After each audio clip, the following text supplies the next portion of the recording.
Terima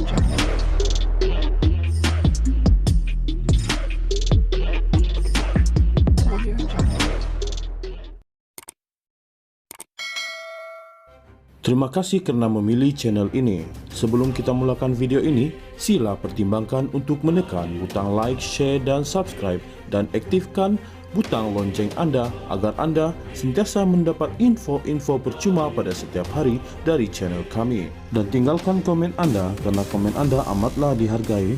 Terima kasih. Perhatian, tajuk, thumbnail dan gambar hanyalah ilustrasi. Untuk tidak salah faham, tonton video sehingga habis untuk mengetahui isi berita sebenar yang disampaikan. Bayangan senarai orang Presiden UMNO bakal terpilih dalam senarai calon pilihan raya umum ke-15 PRU15 semakin menjadi kenyataan menurut sumber parti. Kenyataan terbuka Datuk Seri Ahmad Zahid Hamidi baru-baru ini, calon yang dipilih perlu ada disiplin tinggi dan tidak besar kepala adalah amaran keras diberikan kepada kumpulan yang tidak sehaluan dengan Presiden UMNO tersebut. Walaupun parti lain sudah mula mengumumkan barisan calon masing-masing di setiap negeri, nampaknya belum ada satu wakil daripada UMNO diumumkan sebagai calon setakat hari ini.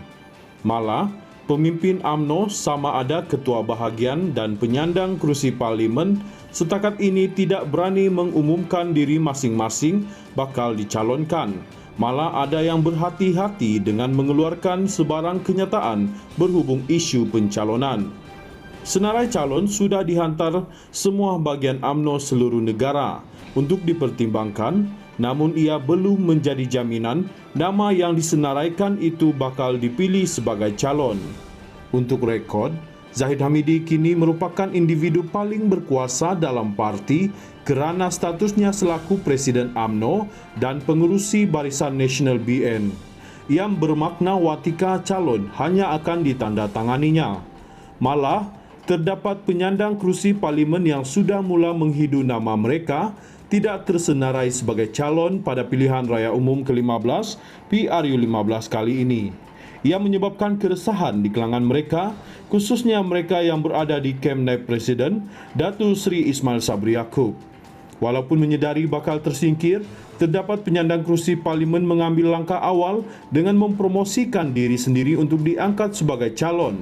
Hampir setiap hari penyandang kerusi parlimen UMNO memuat naik video pendek ataupun gambar dalam akaun media sosial bagi menunjukkan kerelevanan mereka dikekalkan.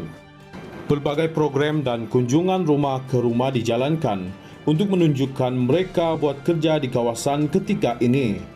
Namun sumber parti mengesahkan terdapat beberapa nama besar dalam UMNO khususnya bukan orang Zahid bakal tercicir daripada senarai calon. Adakah individu seperti Datuk Seri Syahidan Qasim, Datuk Seri Tajuddin Abdul Rahman, Tan Sri Anwar Musa, Datuk Seri Nazri Aziz, Datuk Zahidi Zainul Abidin dan beberapa nama lain yang dilihat lantang terhadap Zahid akan disenaraikan semula. Kita tunggu sajalah nanti bila senarai calon diumumkan oleh Presiden, kata sumber tersebut. Untuk rekod, nama-nama disebut sumber diketahui umum sebelum ini banyak mengeluarkan kenyataan bertentangan dengan Zahid.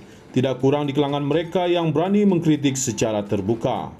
Difahamkan, kelewatan BN mengumumkan senarai calon disebabkan beberapa pertimbangan dan risiko yang sedang dikaji bagi melihat sejauh mana implikasi kepada parti sekiranya mereka ini tidak dicalonkan. Zahid menyedari, PRU15 kali ini adalah yang terpenting bukan sahaja kepada parti tetapi lebih penting buat dirinya yang sedang berdepan pendakwaan di mahkamah ketika ini. Kes-kes Zahid masih sedang dibicarakan di mahkamah jika kala ia akan memberi kesan buruk kepada karier politiknya. Bukan sahaja Datuk Seri Najib Razak yang sedang meringkuk dalam penjara akan susah hati, Zahid juga pasti akan lebih susah hati kerana bakal mengikut jejak sama rakan baiknya itu.